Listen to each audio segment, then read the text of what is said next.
시청자 여러분 안녕하십니까? 11월 4일 수요일 KTN 뉴스입니다.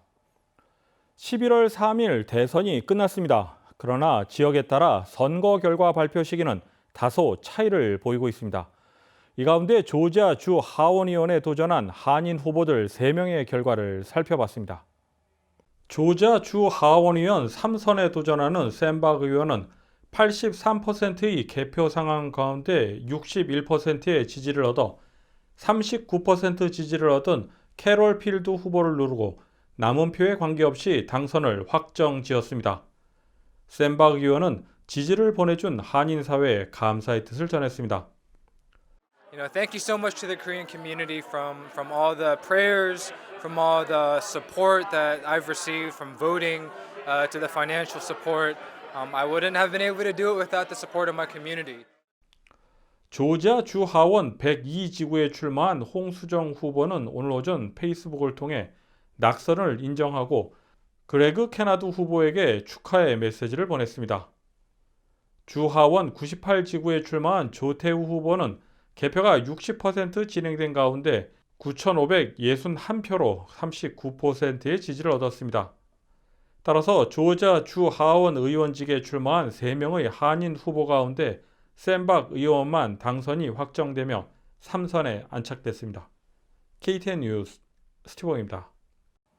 귀네 카운티 선관위는 어제인 3일 저녁 투표기기 소프트웨어 문제로 인해 부재자 투표 가운데 일부를 집계할 수 없는 상황이라고 밝혔습니다. 수작업을 통해 집계는 계속하고 있지만 그래도 투표 결과 발표는 늦어질 전망입니다. 김용성 기자가 현장을 다녀왔습니다. 저는 3일 오후 10시 개표 작업이 진행되는 귀넷 선거사무소 앞에 나와 있습니다. 각 투표소의 투표 결과가 속속히 도착하고 있는 가운데 귀넷 선관위 측은 소프트웨어 오류로 인해 일부 부재자 투표는 현재 집계를 할 수 없는 상황이라고 밝혔습니다.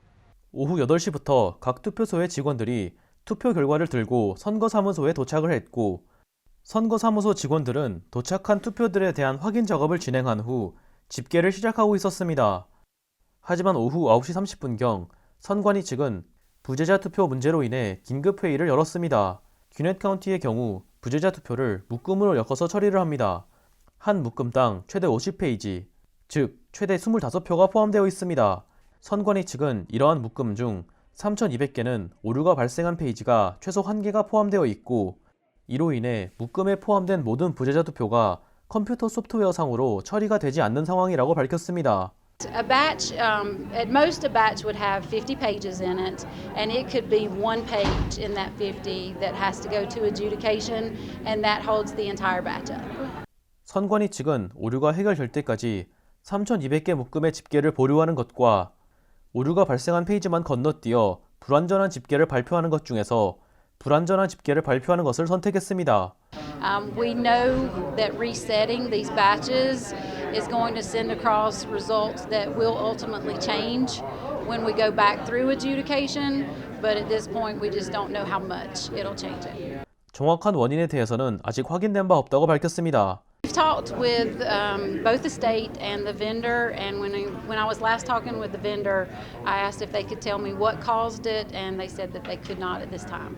선관위 측은 최대한 빠르게 해당 문제를 해결하기 위해서 노력 중이라고 밝혔으며 해결이 되는 대로 완전한 결과를 집계에 포함시킬 것이라고 밝혔습니다. KTN 뉴스 김용성입니다. 이번 선거 결과가 속속 발표되는 가운데 귀네 카운티를 비롯해 캅과 헨리 카운티 셰리프국 모두 처음으로 흑인들이 셰리프에 당선됐습니다. 귀네 카운티의 경우 키보 테일러 후보가 루이스 솔리스 후보를 누르고 셰리프국 수장에 올랐습니다. 이번 결과로 인해 그간 논란이 되고 있던 287G 프로그램에 대한 귀네 카운티의 참여가 종료될 것이라는 관측이 나오고 있습니다.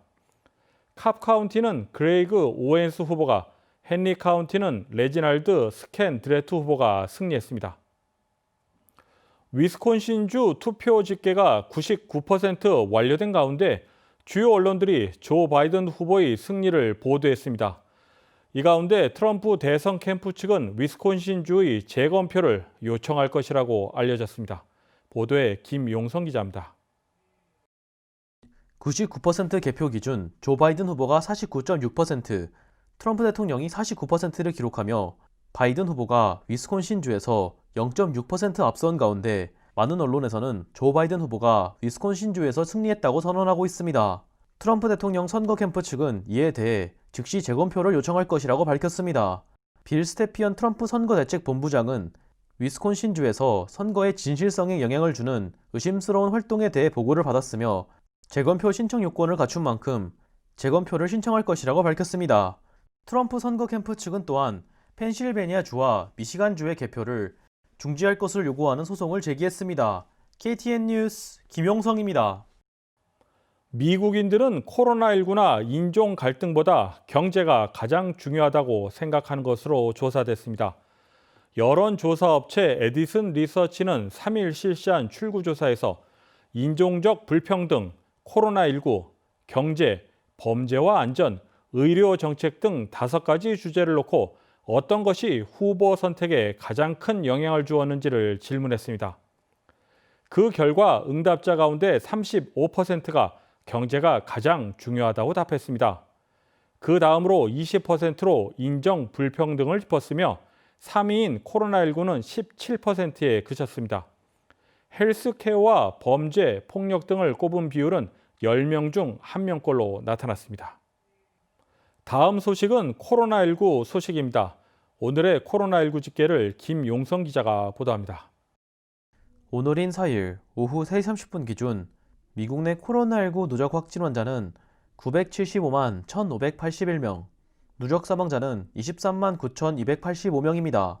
어제 하루 동안 신규 확진 환자는 9만 4,463명 늘었고 신규 사망자는 1,199명 증가했습니다. 주별 누적 확진 환자는 텍사스, 캘리포니아, 플로리다, 뉴욕, 일리노이 순으로 많습니다. 주별 누적 사망자는 뉴욕, 텍사스, 캘리포니아, 플로리다, 뉴저지 순으로 많습니다. 다음은 조지아주 코로나19 현황입니다. 주 보건당국의 4일 오후 2시 50분 집계에 따르면 조지아주의 누적 확진 환자는 36만 6,452명, 누적 사망자는 8,072명으로 집계됐습니다. 어제 하루 동안 신규 확진 환자 1,890명 증가했고 신규 사망자는 44명 증가했습니다. 다음은 카운티별 집계입니다. 풀턴 카운티 누적 확진 환자 32,134명, 누적 사망자는 629명입니다. 3일에서 4일 사이에 신규 확진 환자는 163명 늘었고 신규 사망자는 없습니다. 귀넷 카운티 누적 확진 환자 31,647명, 누적 사망자는 453명입니다. 신규 확진 환자는 174명 늘었고 신규 사망자는 1명 늘었습니다. 캅 카운티 누적 확진 환자 22,709명, 누적 사망자는 466명입니다. 신규 확진 환자는 122명, 신규 사망자는 1명 늘었습니다. KTN 뉴스 김용성입니다. 끝날 때까지 끝난 것이 아니다. 스포츠 경기에서 자주 사용되는 문장인데요. 이번 대선 결과를 놓고 사용해도 무방할 것 같습니다.